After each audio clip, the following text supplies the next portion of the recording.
Skyward. Harness the power of the sun. SkywardSolarPower.com. And then we get to the heart of the system, inverters.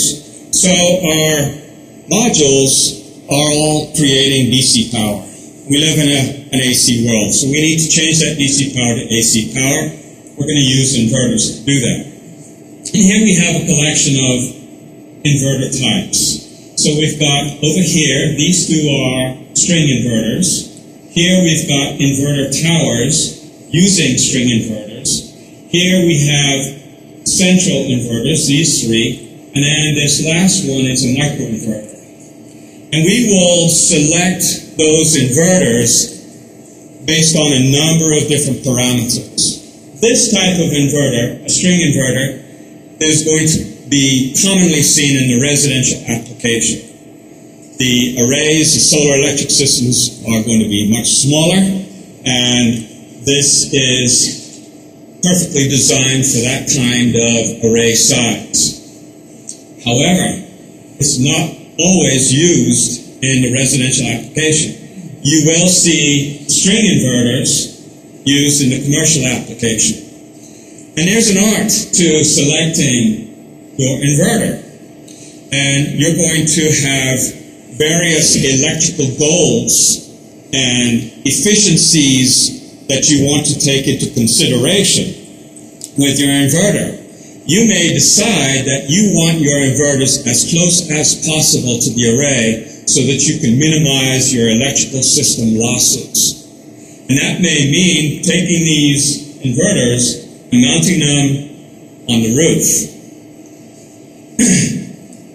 Whereas with your central inverters, they're big. They can be very big, depending on the size of the array. If you've got a 500 kW inverter, that sucker is going to weigh as much as a car. Can you put that, with a crane of course, on your roof? Will your roof structurally support that kind of weight? Some instances would be fine.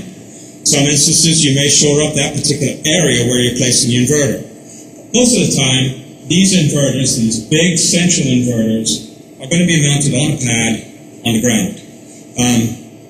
But the advantage of the central inverter is this is the heart of the system.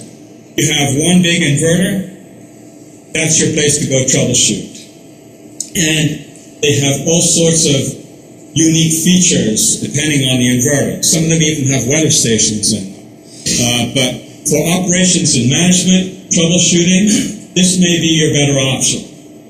If you are considering specific goals as far as where you're placing your inverter, then your string inverter may be a better option.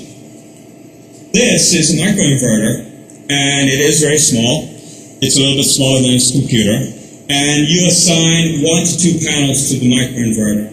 It actually attaches to the back of the rails or the panels themselves. The idea behind this is that you are taking DC power and creating AC power right there at the array. So the advantage of this is that you quickly change the system from a DC system to an AC system, which gives you some relief from the complexities that are involved with a DC system. Typically, though, this is not going to be used on a very big array. You may see them used on an array that's up to 100 kW in size. Usually, this is going to be in the residential application.